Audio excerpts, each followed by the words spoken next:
Good morning. In 12th class biology today we have to study pedigree analysis. A pedigree is a family tree or chart made of symbols and lines that represent a patient's genetic family history.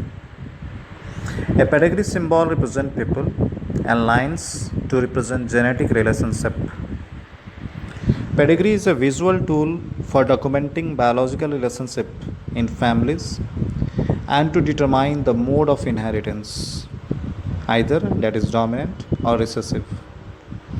Pedigree are most often constructed by medical geneticists or genetic counselors. In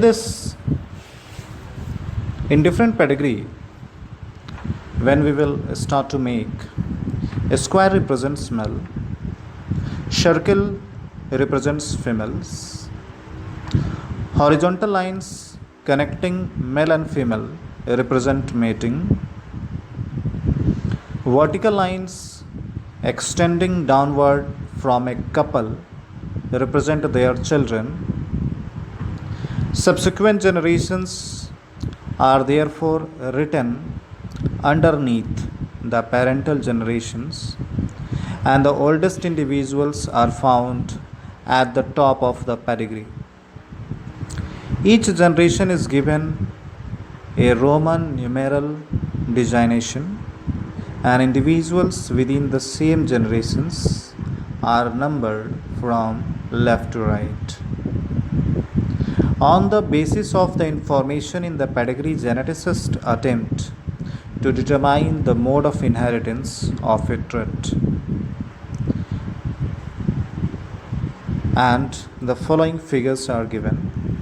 You will see the figures in which a square, circle, 6 unspecified, 5 unaffected offsprings, carrier female, unaffected individuals, affected individuals, mating, parent with male child affected with disease, dead ones, mating between relatives, which is consanguineous mating, parents above and the children below in order to birth left to right. We can understand the different patterns for the various types of inheritance in pedigree chart. If we will discuss about the autosomal recessive inheritance, we have to understand the traits generally escapes from generations to generation. An almost equal number of affected males and females in autosomal recessive inheritance. If mother and father both are affected, all children should be affected. In most cases of unaffected people mating with affected individual, all children produced are unaffected. Repeating, I am lying. In most cases, if unaffected people mating with affected individual, all children produced are unaffected.